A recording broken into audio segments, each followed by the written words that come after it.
আল্লাহ তাআলা বলে নিশ্চয়ই যারা নাফরমান, পাপী, অবাধ্য, তারা ইমানদার নেককারদেরকে দুনিয়ার জীবনে তাদেরকে দেখে দেখে হাসে। হাসে, হুজুর যায়, আরে অল্প বয়সে দাঁড়িয়ে রেখে গেছে রে, আরে এই মানে আরে একেবারে বুজুর্গ দরবেশ, মানে এরকম কি টিটকারি, মানে হাসে, মস্কারি করে। ইদা মাররু বিহিম ইয়াতাগামাজুন, পাশে দিয়া গেলে টিটকারি করে, আঙ্গুল দিয়ে তুলে ইঙ্গিত করে।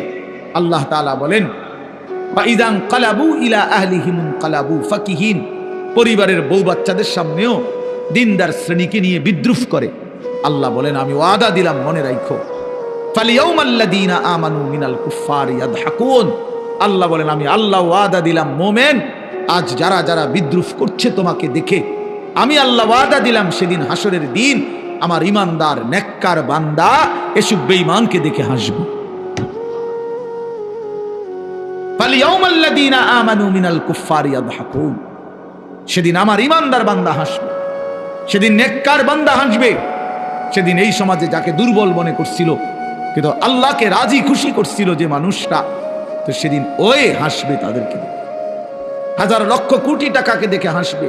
আলাল আরাইকি ইয়ানদুরুন, আল্লাহ বলেন আমার ইমানদার নেককার বান্দা জান্নাতের সিংহাসনের মধ্যে বসে জাহান্নামীর দৃশ্য, আযাবের দৃশ্য এখানে বসেই দেখতে থাকবে। ইয়ানজুরুন, দেখবে, দেখবে। আর কি বলবে? মজা করে বলবে জান্নাতি তখন, হাল সুবিবাল কুফফারু মা কানু ইয়াফআলুন, এই নাফরমান, সারা জিন্দেগি যা নাফরমানি করেছিলে আজকে তার বিনিময়ে পেয়েছো তো, পেয়েছো তো। আরো দেখো নারী, আরো দেখো ছবি, আরো দেখো উলঙ্গ দৃশ্য, আরো জিনা ব্যভিচার দেখো, করো, মদ খাও, জুয়া খেলো, সুদ খাও, ঘুষ খাও, একটা সিজদা না দেওয়ার পরিণতি, আল্লাহর গোলামি করার না করার পরিণতি আজ কেমন লাগতেছে দেখো, দেখো। এভাবে বলবে। কোরআন শরীফে আছে জান্নাতি বান্দা বলবে আফামা নাহনু বিমাইয়িতিন, জান্নাতি বলবে হে জাহান্নামী নাফরমান, মনে রাখিস বেটা, আর কোনোদিন তোরও মৃত্যু হবে না, আমারও মৃত্যু হবে না। তার মানে আমি জান্নাতি, আমারও মরণ নাই, তুই জাহান্নামী, তোরও মরণ নাই, অতএব আমার জান্নাতের সুখ এটাও শেষ হবে না, তোর জাহান্নামের দুঃখ এটাও শেষ হবে। এই দুনিয়ায় যে হাসে হতে পারে কিছু সময় পরে সে কাঁদবে, এই দুনিয়ায় যে কাঁদে হতে পারে 10 দিনের মাথায় সে হাসবে। আজকে যে সুখে আছে কালকে হয়তো সে দুঃখে আছে, কালকে আজকে যে দুঃখে আছে হতে পারে কালকে সে সুখে আছে। দুনিয়া তো অবস্থা বদলায়, অতিলকাল আইয়ামু নুদাভিলুহা বাইনান নাস, আল্লাহ বলেন আমি মানুষের মাঝে অবস্থা বদলাই দুনিয়ায়, কিন্তু আখিরাতে বদলাবে না। আখিরাতে কি হবে না ভাইয়া?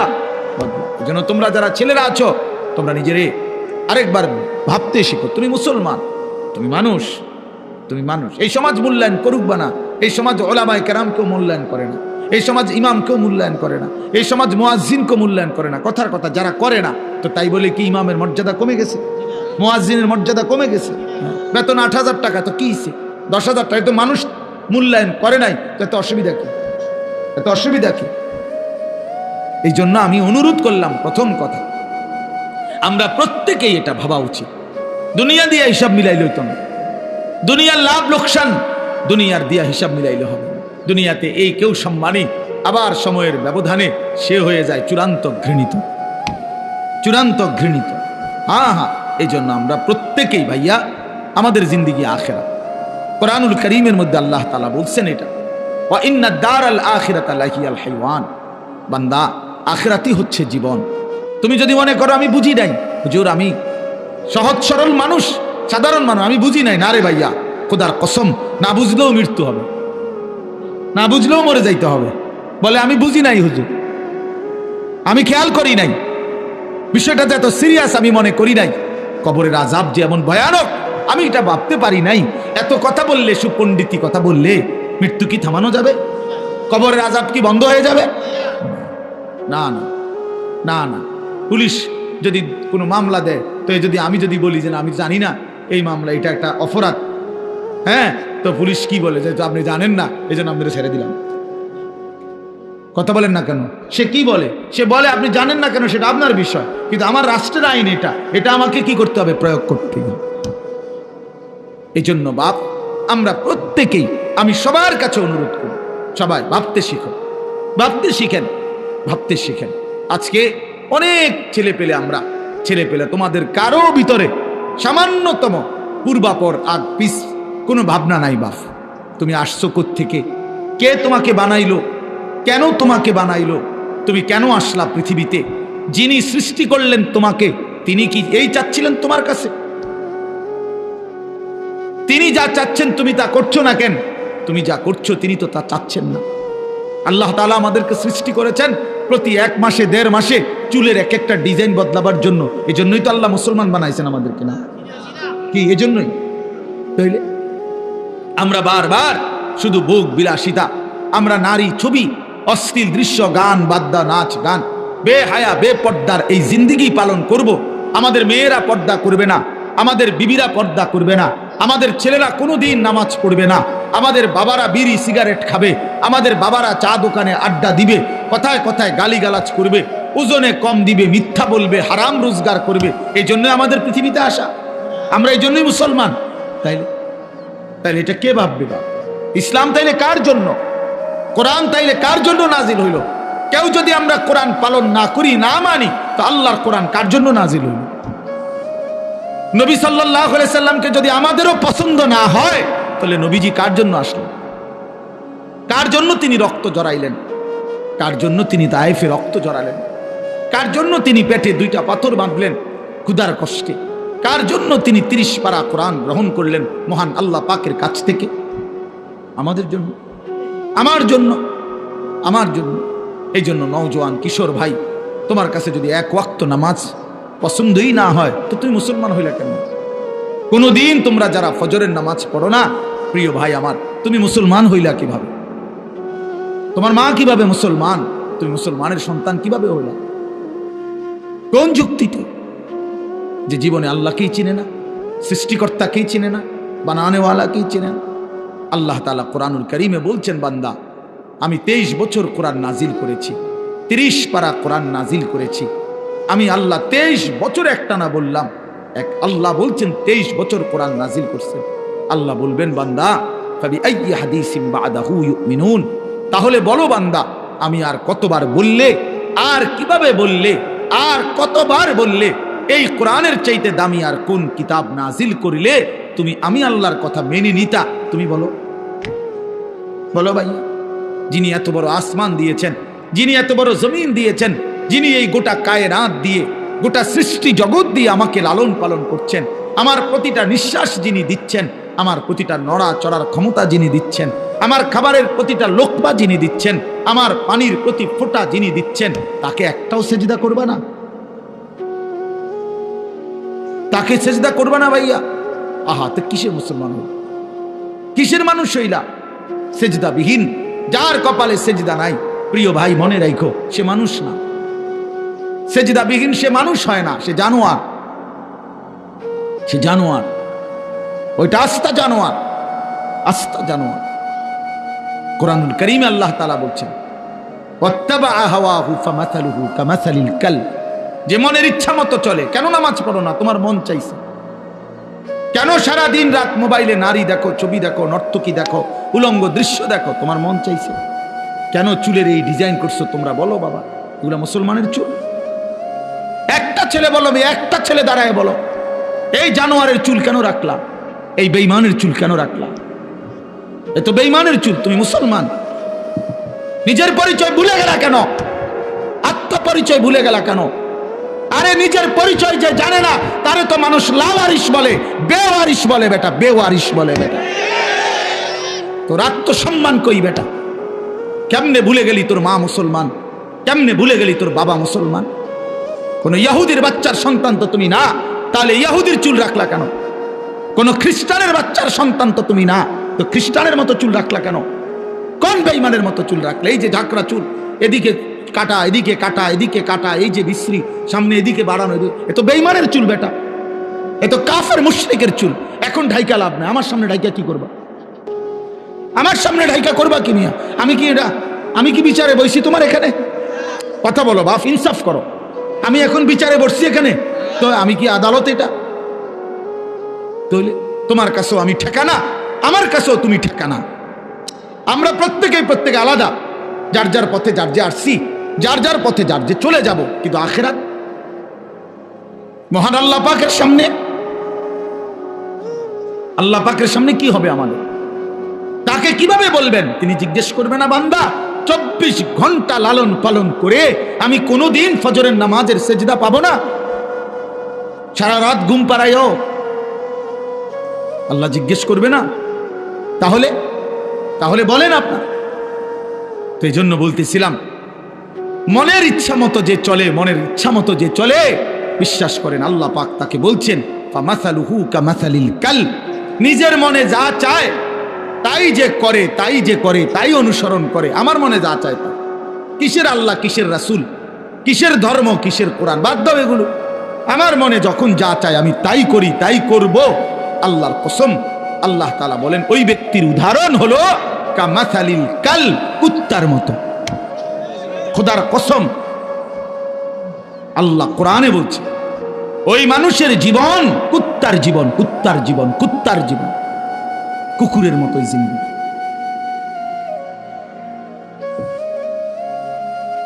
কুকুরের জীবন এটা, এই জীবন কুকুরের জীবন। কোরআন শরীফের শব্দ ভাই, তোমাকে ওই ছাত্র যারা মাদ্রাসায় পড়ে তা করে জিজ্ঞাসা করো কালবুন অর্থ কি। তাহলে এই জিন্দেগি কুত্তার জিন্দেগি, যে জিন্দেগি সেজদা নাই, সে জিন্দেগি নারী ছবি, অশ্লীলতা, জিনা, ব্যভিচার, বেপর্দা, বেহায়া, হ্যাঁ, নাচ গান, আনন্দ ফুর্তি, এটা জীবন হইল মিয়া? এটা জীবন? তার থেকে শিখছেন এটা কেন ভুলে গেলেন? আল্লাহ নবী সাল্লাল্লাহু আলাইহি সাল্লামের বিধান, নবীজি সাল্লাল্লাহু আলাইহি সাল্লাম বলছেন আল গিনা রুকিয়াতুজ জিনা। নবীজি বলছে গান বাদ্য এটা জিনা এবং ব্যভিচারের তাবিজ। তাবিজ বুঝেন না? তাবিজ অর্থাৎ যেখানেই গান বাদ্য হয় সেখানেই জিনা ব্যভিচার হয়, নারী পুরুষের অবাধ মেলামেশা হয়।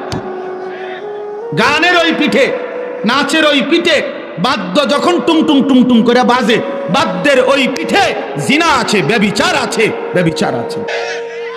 আল্লাহ নবী সাল্লাল্লাহু আলাইহি ওয়াসাল্লাম বলছেন ইস্তিমাউল মালাহি মাসিয়াতুন।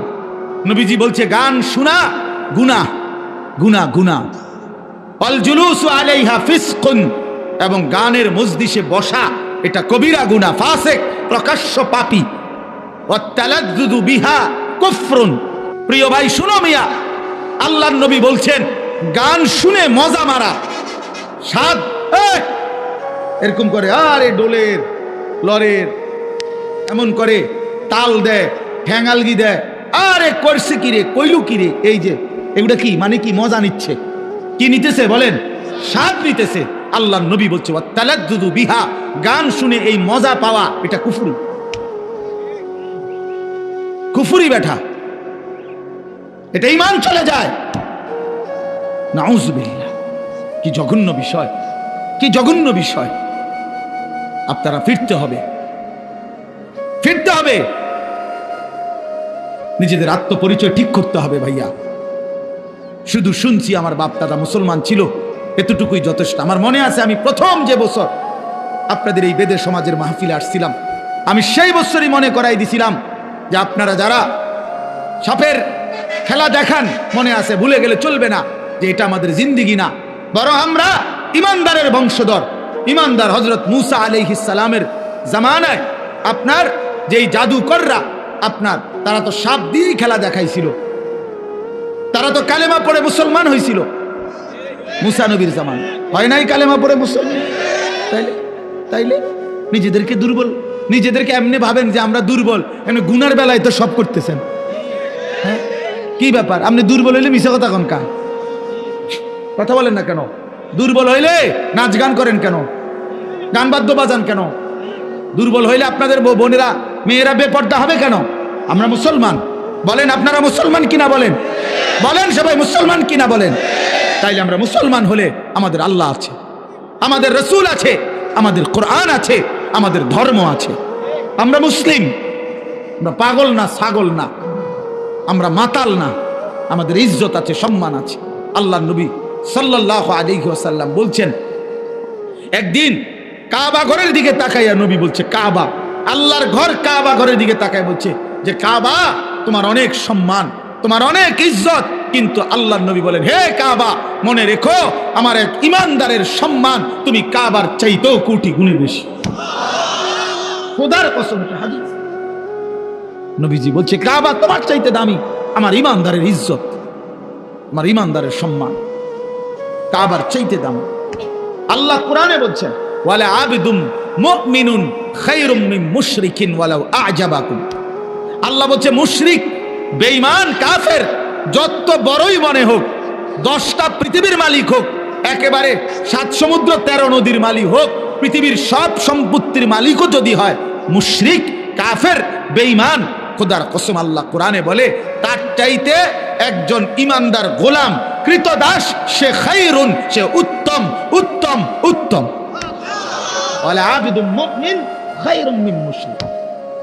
একটা গোলাম সে কৃতদাস হোক, তো তুমি তো কৃতদাস না, তুমি কারো গোলাম, তুমি কোনো মানুষের কৃতদাস, তাইলে তুমি নিজেকে দুর্বল ভাববা কেন? আল্লাহ তাআলা তো বলছে একটা কৃতদাসও যদি হয় কিন্তু ঈমান থাকে, সে পৃথিবীর সমস্ত বেঈমানের চাইতে দামি, বেঈমানের চাইতে দামি। আল্লাহ কোরআনে বলছেন ইন্নামাল মুশরিকুনা নাজাস, সমস্ত মুশরিক বেঈমান, নাপাক, নাজাসুন, নাপাক। অতএব আমি মনে করাই দিলাম, নিজেদের বিবেক জাগায় দেওয়ার জন্য বললাম, আমরা প্রত্যেকেই ভাবতে হবে আমার আখিরাতি জিন্দেগি, আমার কবরই আমার জিন্দেগি। এই দুনিয়া হাসলেও মরে যাবেন, কাঁদলেও মরে যাবেন, সুখে থাকলেও মরে যাবেন, দুঃখে থাকলেও মরে যাবেন।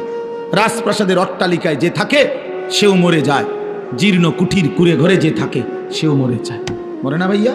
জীবনে যে কোনোদিন সুখ দেখে নাই তারও মৃত্যু হয়, জীবনে যে কোনোদিন দুঃখ দেখে নাই তারও মৃত্যু হয়। কাজে এক অনিবার্য সত্য, মৃত্যু এক চূড়ান্ত বাস্তবতা, এক চিরন্তন সত্য, এটাকে অস্বীকার করার কোনো সুযোগ নাই বাপ। অতএব আমাদের উচিত আখিরাতের প্রস্তুতি না। আল্লাহ আমাদেরকে দৌলত দিয়েছেন ঈমান। আহা, আমরা পরিচয় দিতে পারি কম পক্ষে যে আমরা মুসলমান, এতটুকু এর পরিচয় তো এই পৃথিবীর কত কোটি কোটি মানুষের নাই। জন্মসূত্রে কোনোদিন শোনে নাই কালেমা, কোনোদিন মুখ দিয়ে উচ্চারণ করে নাই লা ইলাহা ইল্লাল্লাহ। আমি এইবার গত বছর 24 সালে দিনাজপুরে এক চিল্লা সফরে ছিলাম, তাবলিগে, দাওয়াত তাবলিগের সফরে। ওই চিল্লার সফরে আমি একজন 72 বছর বয়স একজন হিন্দু চাচা, ওনার 2 ছেলে মুসলমান, কিন্তু ওই হিন্দু চাচাকে আমরা 3 জন আলেম কালেমার দাওয়াত দিছিলাম, ইসলামের দাওয়াত দিছিলাম। 2.5 ঘন্টা ওনারে আমি বুঝাইছিলাম। আমরা 3 জন কাঁদছি, চোখের পানি ফেলছি ওনার সামনে যে চাচা আপনি কালেমাটা পড়েন, আপনার ছেলেগুলো মুসলমান, ছেলের বউ মুসলমান হয়ে গেছে, নাতি নাতনিগুলো মুসলমান হয়ে গেছে, আপনার ঘরে ছেলের আল্লাহর কোরআন পড়ে, আপনি সেই অবস্থায় এখনো কেমনে রয়ে গেলেন? কতভাবে বললাম, কিন্তু এই চাচা একটা বারের জন্য উনি বলেন আমি বলবো না।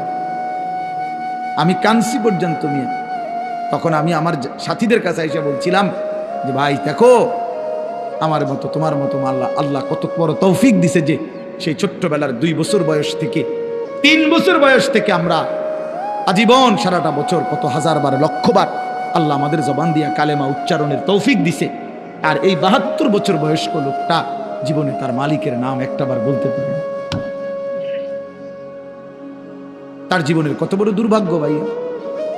আজকে তো বুঝতেছো না, নওজোয়ান তোমরা বুঝতেছো না, তোমরা মনে করছো এই নারী, ছবি, মোবাইল, এই মোটর সাইকেল, এই বন্ধুদের আড্ডা, এই রং তামাশা, কয়টা ভাত খাইলা আর ঘুম গেলা, আর পেশাব পায়খানা করলা, আর কতক্ষণ লজ্জাস্থানের চাহিদা, যৌন চাহিদা পূরণ করলা, যখন যা মন চায় নারী দেখলা, ছবি দেখলা, উলঙ্গ দৃশ্য দেখলা, জিনা করলা, বেবিচার করলা, মদ খাইলা, জুয়া খেললা, আর কিছুক্ষণ টাকা পয়সা রোজগার কইরা ভাত মাছ চাল ডাল খাইয়া টাইয়া হুত্তা লাইলা, এরই নাম জীবন মিয়া?